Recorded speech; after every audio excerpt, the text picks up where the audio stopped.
the Within Orb podcast. Come get Within Orb. Hello, my name is Jenn Zahrt, and welcome to Within Orb, a production of the Celestial Arts Education Library, a podcast bringing people together around the love of astrology, books. Join me as I interview people about the astrology books that changed their life and practice. You can support the podcast at withinorb.com. Welcome to another episode of Within Orb, and today I'm here with my friend and colleague, Freedom Cole. Freedom, how are you today? I'm good. It's a good day. So today is going to be somewhat different because Freedom is an expert in Indian astrological traditions. So Freedom, how would you normally open up a kind of class or session of studying Indian astrology? We always start with Ganesh. He's the doorway. And it's interesting. Ganesh is, in some contexts, he's put with the South Node, and in other contexts with Mercury. And when we're opening, we do Mercury because, Mercury is bringing things new, right? Transitions. But the South Node is also, it's a planet that rules mistakes. So Ganesh also pacifies that. That way there's less mistakes to be made. And the most common prayer, and it's a Vedic prayer. And when I say Vedic, a lot of people don't differentiate Vedic from Puranic versus Hindu versus, but just to hear it, the Vedic goes, Om Gananam Twa Ganapati Gung Havamahe Kavin Kavinam Upama Shravastamam Jeshtarajam Brahmanam Brahmanaspata Anashrunvanu Tabisi Dasadanam. Yeah, where if we went more for a Puranic Ganesh prayer, it would be Om Vakratunda Mahakaya Suryakoti Samaprabha Nirvignam Kuru Me Deva Sarvakaryesha Sarvada. I don't know if you could hear how much simpler that was. Mm-hmm. And if we get more into the tantric realm, for a tantric Ganesh mantra, Om Shrim Hrim Klim Glam Gum Ganapate Varavara Savdanam Mevshamanaya Swaha. There's not that singing and up and down and all these Shrim Hrim Klim Glam Gum. It's very different, but all of them are valid. Triple Ganesh to kick it off. Thank you. Yeah, right.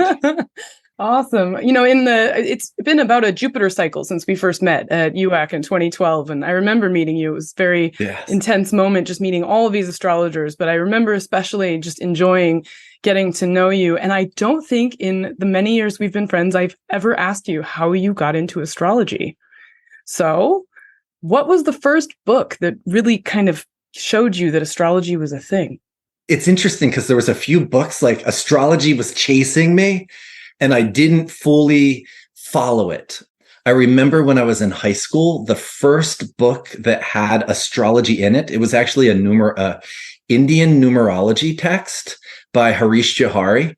It had what the numbers mean, and they were all connected to a planet. And so he was telling you what each, like the number one, it's connected to the sun. And so he would explain the sun and the number one, and it was a unitative thing. But I didn't dig into it. That didn't make me an astrologer.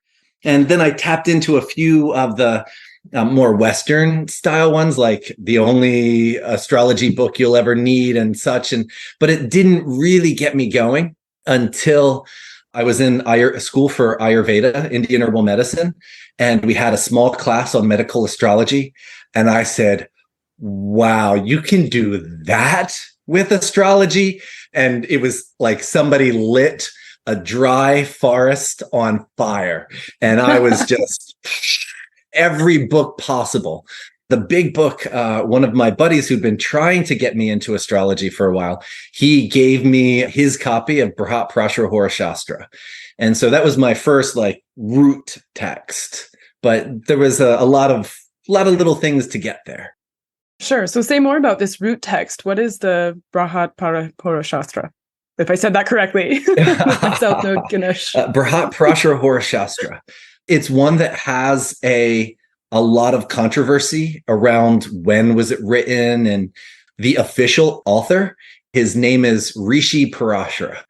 And if we get mythological, he was a real human that existed at some point in time who's entered into the mythological realm. the number of books attributed to him are unlikely, being that if we place him, he was probably 3,500 BC kind of zone. And at that time, he was just doing some chants to Agni, the fire god, and Soma, the moon god. That's what he put out. But he was an important figure at that time. And so over time, so many things are attributed to him. And was it him? Was it somebody in his tradition? Was it somebody that channeled him? Was it somebody that used his name to give fame to? But any which way, this astrological text that the Sanskrit is relative to about the 8th century. And that's when it was written. So who knows where it was, how it came, all of that. But the book in its Sanskritic dating places us around the 8th century. And it's a very well-rounded text. And the big debate is which chapters are original and which were inserted. Mm-hmm. And depending on the school of astrology you come from, you will disagree with what, if one of those chapters, the topic is not in your school of astrology, then that was inserted.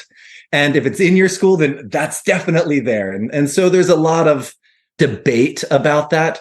But whatever the debate is in its present form, I've spent over 2 decades with that text, and it still is constantly giving revelation. How many schools are there inside of the Vedic tradition? If you just think about modern astrology, that's probably about 100 years. I mean, I know if we go into back, there's 1700 stuff, but in the official schools that are alive right now, what would be your time frame of modern astrology? Ooh, that's a really tough question to ask me. Right? Like I said, modern. I would overthink it. But I would say, it would have to be after the loss of the transmission of traditional texts. So probably the Blavatsky era to today. So right, late 19th century. And so there's more than 100 schools. Whoa. Right? I'm saying in modern, right? Yeah. So just in that time period, we have more than 100 schools. So depending, who is dating, we got about 2,000 something years of sun sign astrology in India. Wow. And so if you think about in 100 plus years, 150 years, we get over 100. Mm-hmm. In 2,000 plus years, there's so many schools. And those schools can kind of be grouped into texts that they revolved around. And the most popular school, there was an Iranian astrologer named Varha. When I say Iranian, he's still Vedic, because Vedic culture went all the way to Turkey. So it included Turkey, Iran, Iraq, Afghanistan, Pakistan, there was Vedic culture. As long as you're doing the Vedic mantras and using those deities, you were Vedic. So he was Vedic, but from Iran. And his texts, so many schools revolve around his teachings, Varha, where Brihat Parasara Hora Shastra is not that tradition. It's very different. And when we do a comparison of Hellenistic and Varha, in the Varha tradition, we're maybe 75 to 80% the same. When we start stepping over to Brihat Parashara Hora Shastra, we're 50%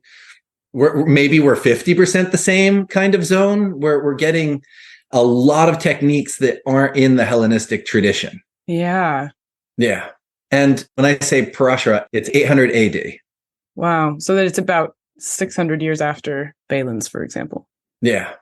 Nice. Okay. So what is you say it's consistently providing revelations, but if we were to try to bring this across to listeners who are only really familiar with the Western tradition, what are the domains of human experience that it covers? Is it everything? Is it the similar kind of mundane, electional, horary, natal? What are the things that it's bringing forth? I think astrologers throughout time and location have covered the similar topics. There was this one verse I was teaching this past Sunday, and literally the verse said that 10th Lord in the 7th with a malefic. The person will only care about their penis and their stomach.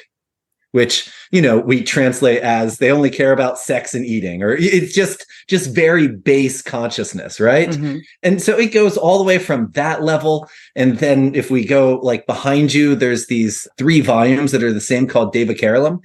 In that, they're talking about what deity is going to give you spiritual liberation, what deity is going to help you find your purpose in life. And so there's the full spectrum. Combinations for homosexuality, combinations for being rich, poor, when you're going to die, all of that to run. Wow.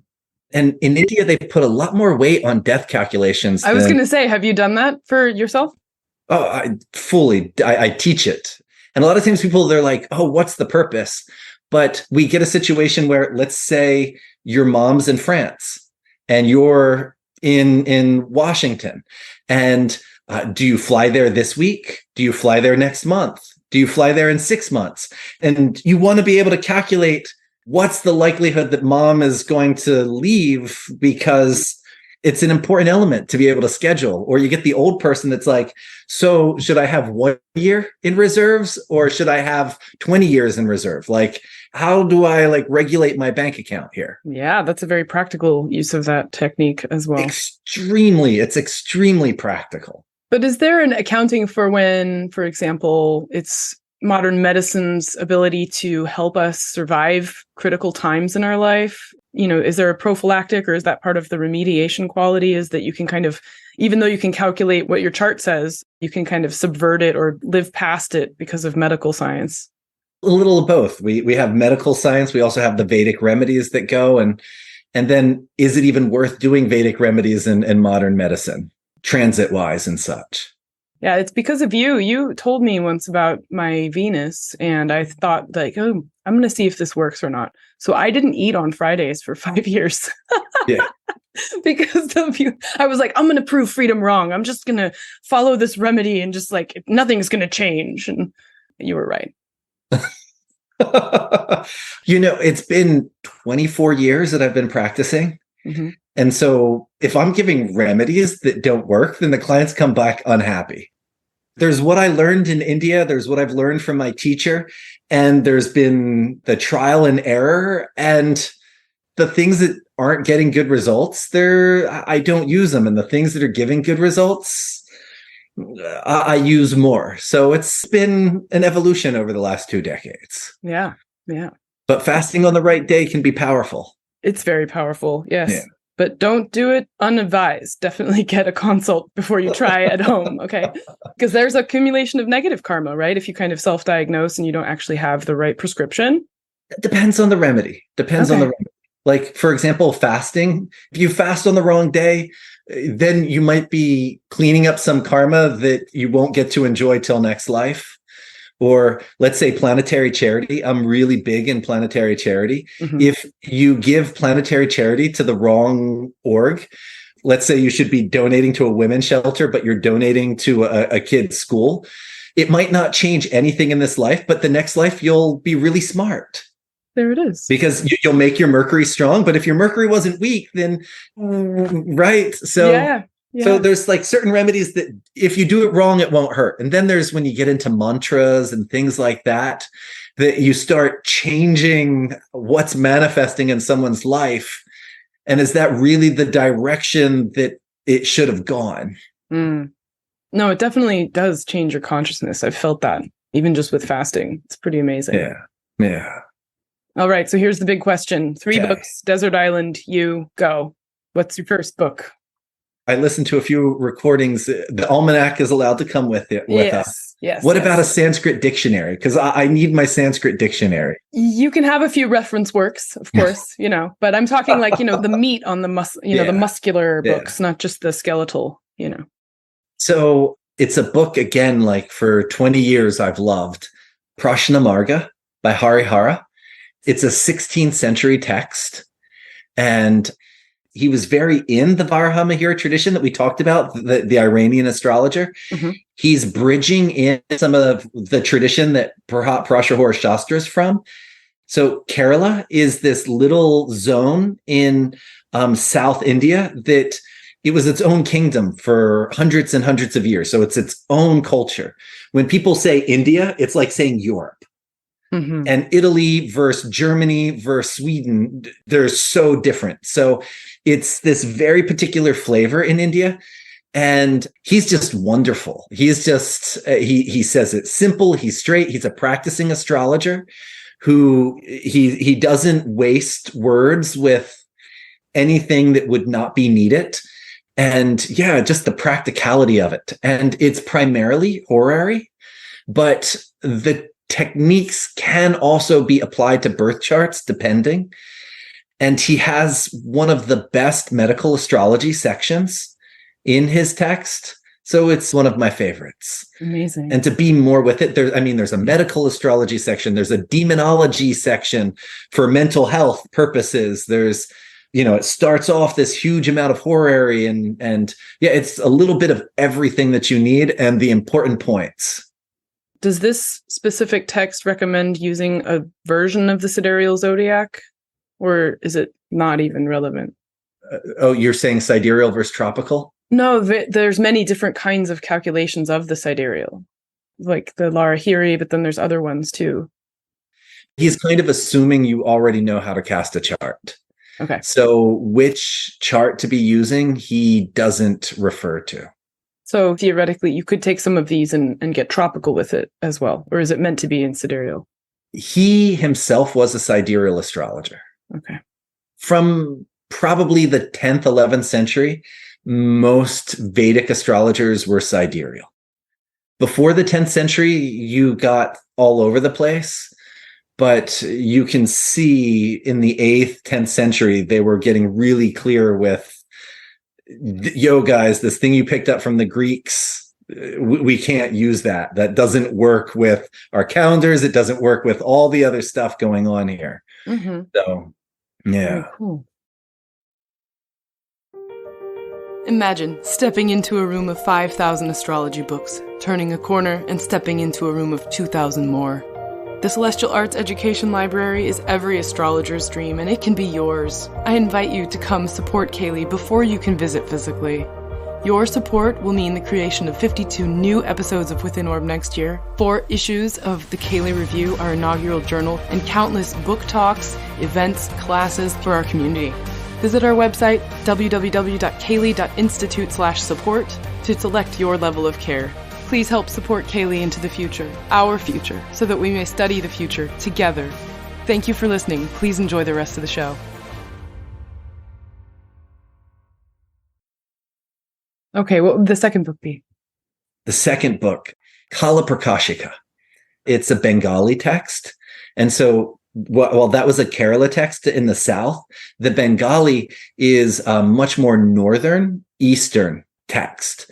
It's a Muhurta, so it's an election text. And before he gets into elections, he does just a bunch of nuggets about general chart utilization and things that would apply for a chart or an election. And then he goes deep into the electional realm. The most famous electional book is called Muhurta Chintamani, but it's a little bit more northwest India kind of historically, and Kalaprakashika is much more on the eastern side, which is where my tradition comes from. And so he has some really advanced concepts, detailed to the level that in our busy lives, I'll never get to analyze or look or, okay, if something that started at that time, did anything go wrong with that happening? And I would love, if I was stuck on a desert island, to just be able to really look at some of these elections that they say are bad or ones that are really good and do something in it, or look at something that started at that moment and really see, well, how bad was it? Or what about it was bad, right? Yeah. What about it didn't work? Yeah. Because there's like elections where like it's bad for relationship, or elections where it's bad for making income, or so what? Yeah. I don't know how populated this desert island is. Nah, but still, you can even see if you I didn't say you'd be stranded on there. You just don't have a lot of luggage space, I mean, I love that too, that there's the text there that continuously, 24 years in and it's still challenging you. That to me is just a beautiful thing. Yeah. That's the thing with some of the classics in the Indian system is, before we had computers and all our brain energy going in that direction, mathematics and astronomy and astrology, that's where the geniuses went. Mm-hmm. And so some of these texts are written by guys that would make Einstein look silly a few hundred years ago. And so the complexity is just out of this world. I love that. Okay, yeah. Third book. What's your third book? That was, I was thinking about third book. It was difficult. And like part of me almost like I feel guilted to have to bring Brihat Parasara Hora Shastra with me. It's like, it's the book that I've been studying 20 years. It's the book I'm known for teaching. And it still reveals to me. Mm-hmm. And yet I'm like, I'd love to kind of crack maybe one of these other classics to the same level. In the Varaha Mahira tradition, there's a text, Brihat Jataka, which in their tradition, you're not a good astrologer unless that's by memory. Wow. And the verses are also a lot simpler. It's like when he says something, he says, this planet in this place will give this. So you're not solving a puzzle. Where Brihat Parashara Hora Shastra, he'll give 3 verses that will look completely disconnected. You'll have this one, he uses Jupiter. That one, he says North Node. That one, he says something else. And in different houses and you have to so what's the principle being applied here? And really kind of break it apart and think about it. And what's the principle being applied here relative to the verse that he said before? And so he'll be teaching all kinds of rules, but it's not cookbook. It's integrated in that if you understand those verses, when you're looking at a chart, you're integratedly analyzing a chart because how you learned made your mind integrate all the information in and of itself, right? Yeah, like synthesizing real time or filling in gaps in a way. You're synthesizing while you're learning. That way, once you have the knowledge, your brain can't not synthesize. I love that. Yeah. It's like he's giving you a chance to make his thought your thought without stating what he was thinking. Exactly.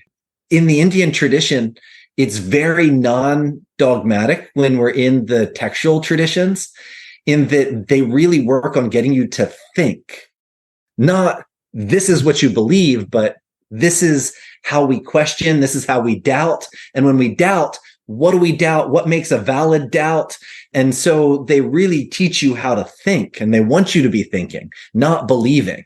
I love that. Yeah, I feel like that's also something that, even in, I would guess, many forms of astrology, because I can only speak from my experience with Western astrology, is that there are so many amazing thinkers who engage with this material. The ones who are lifers, they just love thinking and love being challenged constantly to think new things with the star stuff. And the star stuff always gives us new things to think about because it's changing all the time. If it's a science big enough to represent reality, then the complexity has to be over the top, right? Yep. Yeah. Is there anything, just to pivot, because we're at the end of the 3 books, but I have a question for you about time. I've been thinking a lot about time in converse progressions in addition to progressions. And I'm wondering if there's anything that you know of in the Indian tradition that deals with time going backwards in the data. And when you say time going backwards, it's like if you have a progression and then you have a converse I'm talking about secondary progressions. So define converse progression. A day of your life before you were born equals a year of your life after you're born. 2 days before you were born equals the second year of your life. Yeah, so they got all that. So it's kind of folding it from the point of birth in both directions. A day equals a year. One of the things with the Indian world, as I said, 2,000 years of people doing this, there's so many techniques. Yeah. But there's one where we, each month of pregnancy then gets overlapped into so many years, in 12 years into the life. And so there's one technique like that. So there's all kinds of elements of going in both directions because, of course, they have conception charts as well.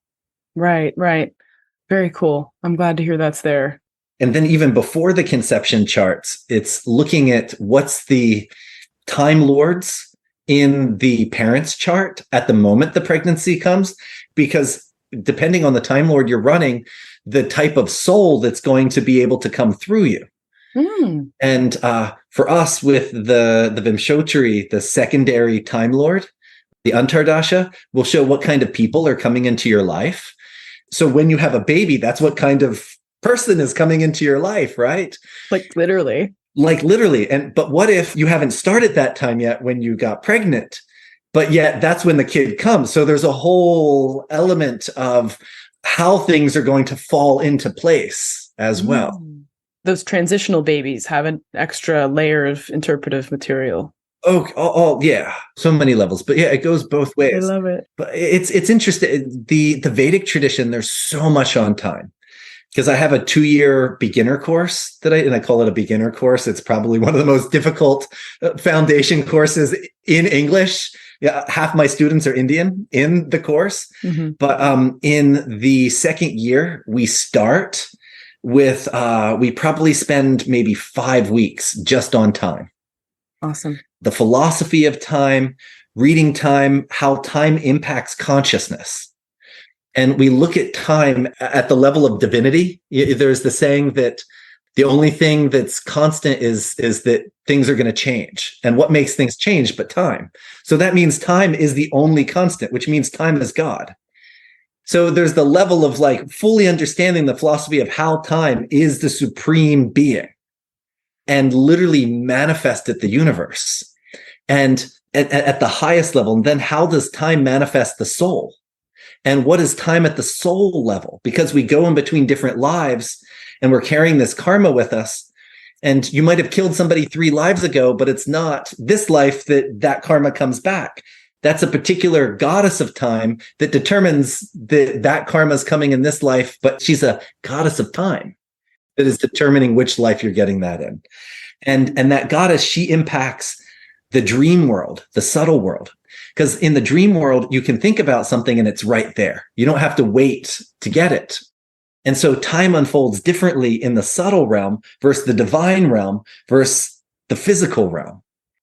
But on the physical realm note, I asked an astrophysicist this once because I said, every star we see, I mean, we're talking about looking at the stars, looking at the moon against the backdrop of the stars to see what we can interpret from that. But every single thing we see is the past.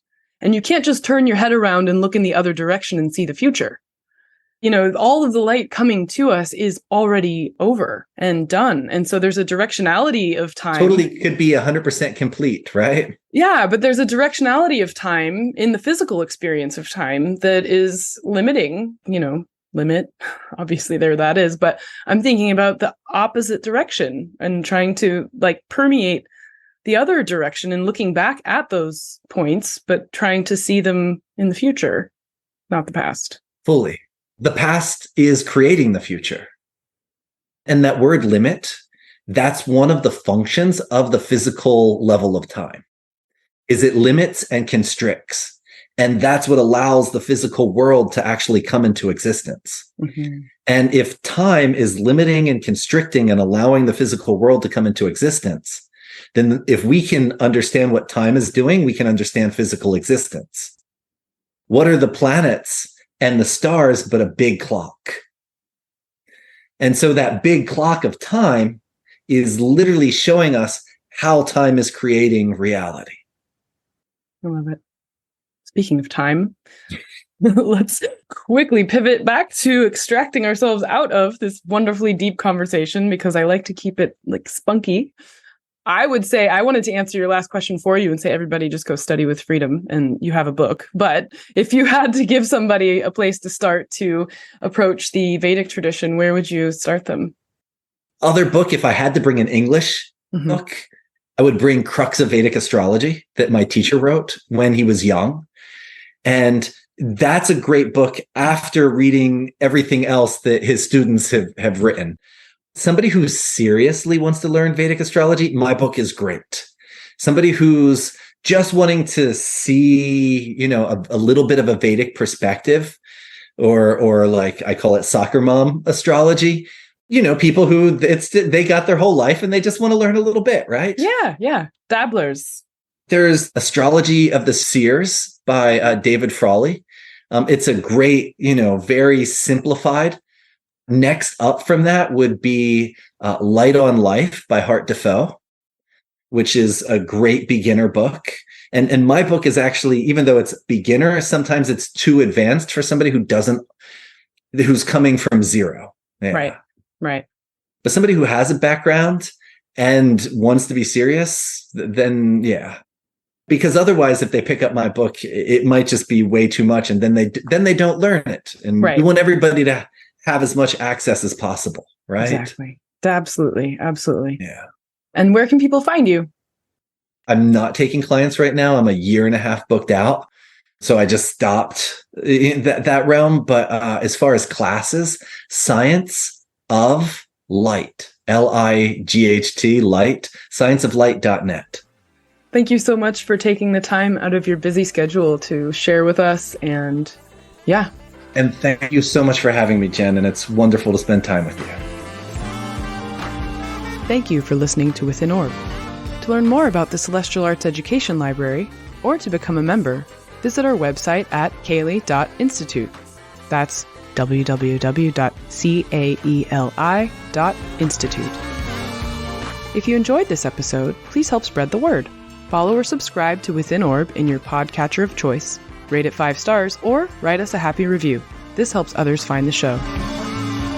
We also want to give a big thanks to the indie band The E-Block for contributing their song Wake Up for our intro and outro music. You can find them at their website, eblockband.com. This is Jenn Zahrt, signing off for now. See you next time.